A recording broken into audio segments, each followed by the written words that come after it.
Hey, it's JC here at JC's Comics and More, your pop culture superstore at 6725 West Central Avenue, Toledo, Ohio, 43617, 419-531-6097. JC's Comics and More at hotmail.com. You can find the Facebook link in the description below.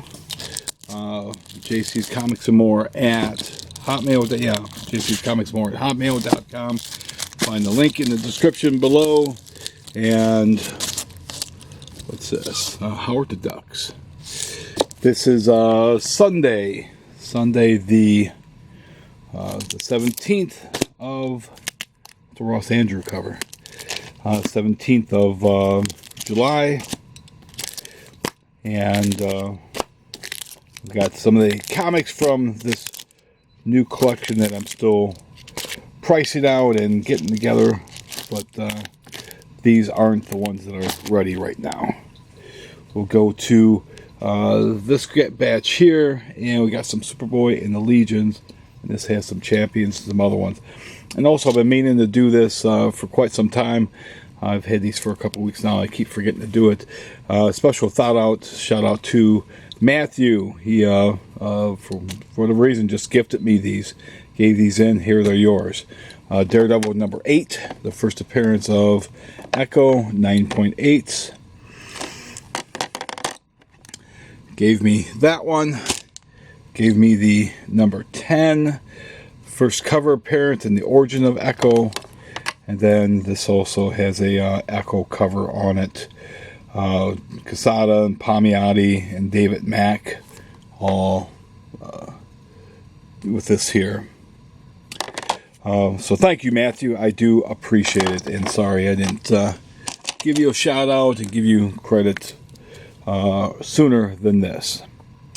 But we're going to start with the first issue of the Gary Frank and Peter David issue of Supergirl. We've got a copy of that. It's been a while since I've had a copy of that in here. We've got Showcase number 95, which had Supergirl as part of it, and Argus and the Metal Men were also part of that storyline as well. All right, stories in there. Giant Size Superheroes featuring Spider-Man. This Gil Kane, Romita cover. Gil Kane and Mike Esposito did the artwork on the inside. Manwolf and Morbius. I think this is the first time they met. That they've got an agenda and they've got some payback to put on the Web Slinger. This was Marvel's first one-shot King Size Special from 1966, Marvel Superheroes number 1. Reprinted Daredevil 1, Avengers 2, and you got to see the Torch and Submariner and Namor, Golden Age Classic that was in there also. Then from the Marvel Superhero series, I don't know why they started with issue 12. They didn't have 1 through 11. 1 through 11 was probably something else. I'd have to look it up. It'll come back to my memory. But here's issue 15, a solo with the Medusa, and has her breakup with the Frightful Four. And I'm pretty sure that Black Bolt makes an appearance in this also. You can tell by the corner box. Corner boxes are great. Probably Golden Age reprints of the Black Knight, of Captain America, Submariner, and whoever that Jasper is right there. We've got some Champions issues. No 1 through 5, but we've got Champions number 6. Has a Jack Kirby cover on it. And I think maybe Al Milgrom inks, or maybe it was Frank Giacola inks. But Kirby cover on Champions number 6. Kane cover on Champions number 7. I think this was Mike Esposito may have inked that. All right, no, I'm pretty sure it's Frank Giacola did ink that. Several number 8s. Look at that purple. That purple and that yellow just pops. This is just a powerful looking cover. It's much better than the weak covers coming out from DC and Marvel these days, as far as just making you screaming, "Pick me up! Let me pick this comic up and read it." Boring, dull covers. Can't compare with this stuff. But Kane and L. Milgrom inked this stuff. I was primarily an inker back then. All he did some pencil stuff, but he loved ink in the greats. Like I said, multiple number 8s here. Issue 9, the first appearance of Darkstar. We've got multiple copies of this too. Gil Kane cover. Of course, Gil's work is you recognize Gil's work immediately. Like I said, multiple number 9s.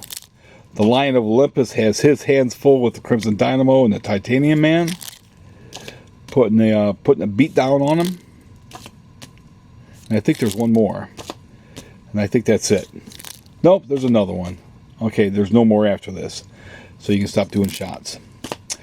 Burns' first issue, John Burns' first issue on the Champions, and this is Gil Kane and Bob Layton. I don't know how many times Bob Layton inked Gil Kane. I don't think very long, but great John Byrne artwork in there. If you want classic, just incredible John Byrne artwork, pick up this the small run that he did on the Champions for a while.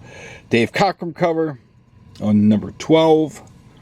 Great seeing Cockrum covers. Always great seeing Cockrum covers. So amazing. Another Cockrum cover there with Al Milgrom, issue number 13. There's multiple copies of this number 13 as well.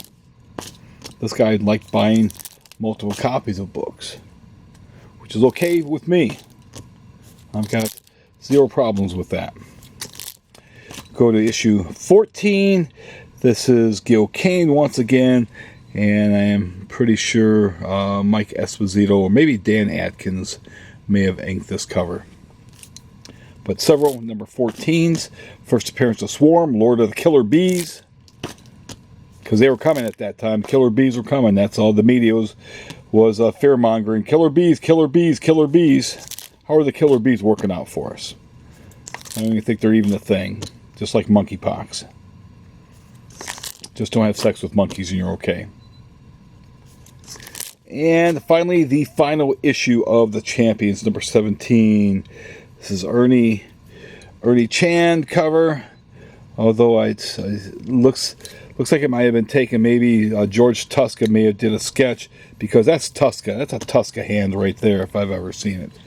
But again, great stuff. I want to say maybe Bob Hall did the artwork on the inside.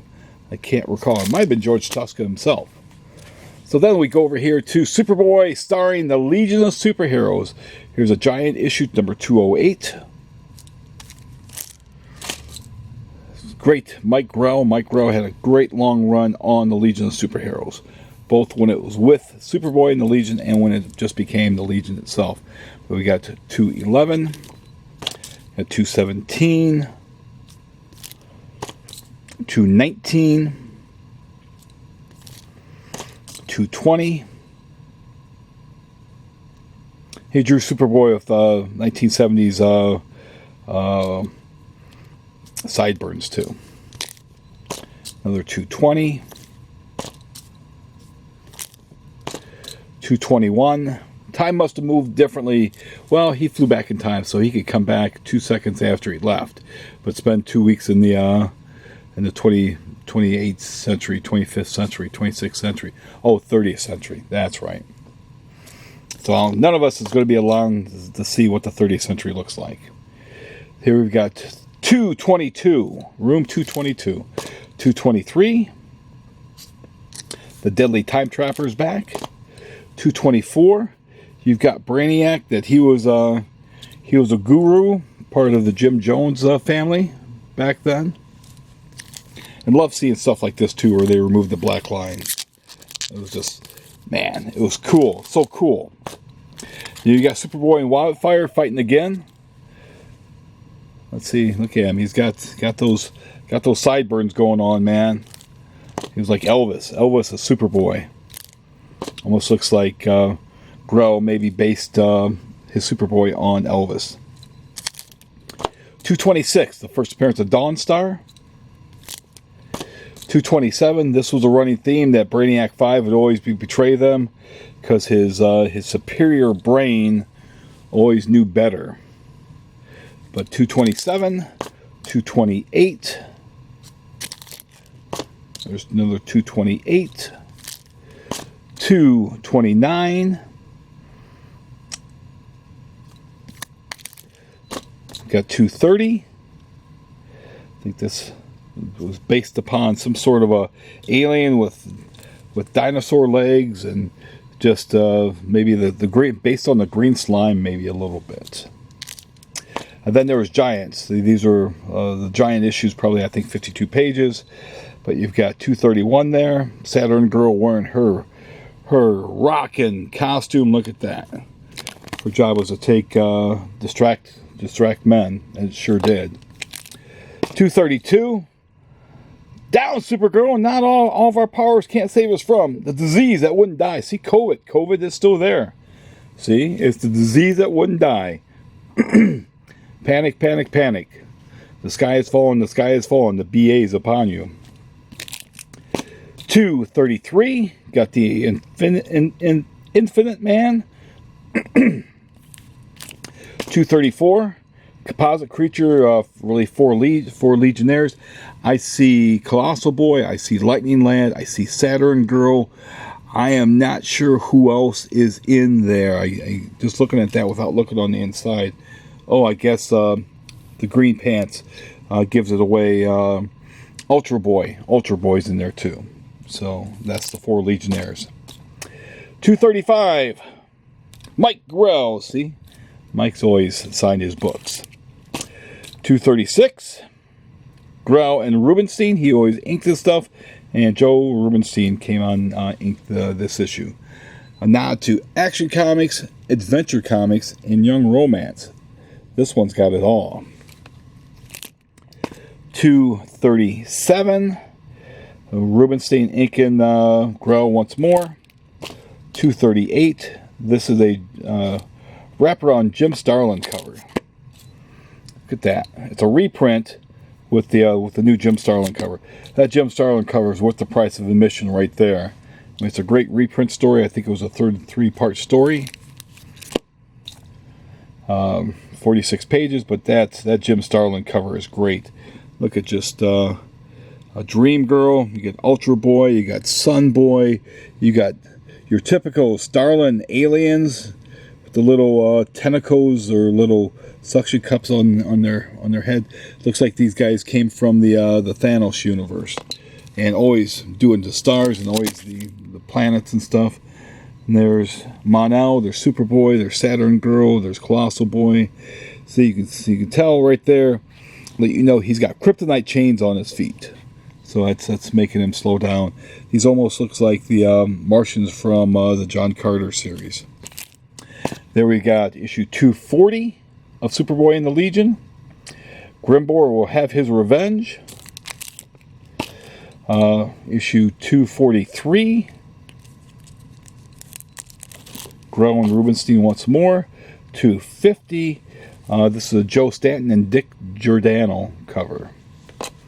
And I don't think this was a wraparound. No, not a wraparound. But issue 250. Congratulating Superboy on a spectacular 250th issue. 251. Joe Stanton cover, but it has Jim Starlin doing the insides. I can't remember what. Steve Apollo, I think it's signed. That he written and illustrated by Steve Apollo, which is Jim Starlin. There's Dream Girl once more. Dick Giordano did the cover. 253, I think Starlin did that also. Almost looks like Gil Kane a little bit, trying somebody doing their best Gil Kane. But that is not Gil Kane, that's Dick Giordano once more. 253 and 254 of Superboy and the Legion. And again, if you do enjoy these videos, be sure to subscribe to the channel first and foremost. It helps the channel greatly. We're getting close to 2,000. Let's see if we can get up and over that 2,000. Have that be the next milestone for the channel. Actually, the next milestone is going to be video 1300. We're going to be doing something really special for video 1300. But like I said, subscribe, hit the bell for notification, like, comment, and share. If any of you guys are on any Legion of Superheroes groups on Facebook, please be sure to share this video, or Champions, or Marvel, or DC. Other than that, everybody have a great rest of your Sunday. Don't forget to thank your comics dealers on Wednesday for all the hard work they do. And if you're in the Philadelphia area, please go to Amalgam Comics and Coffee Shop while they're still there. They're not going to be there very much longer. They need some help from you guys. So you guys go there and drop some extra money for them. Tell them JC sent you. Other than that, thanks again. Take care.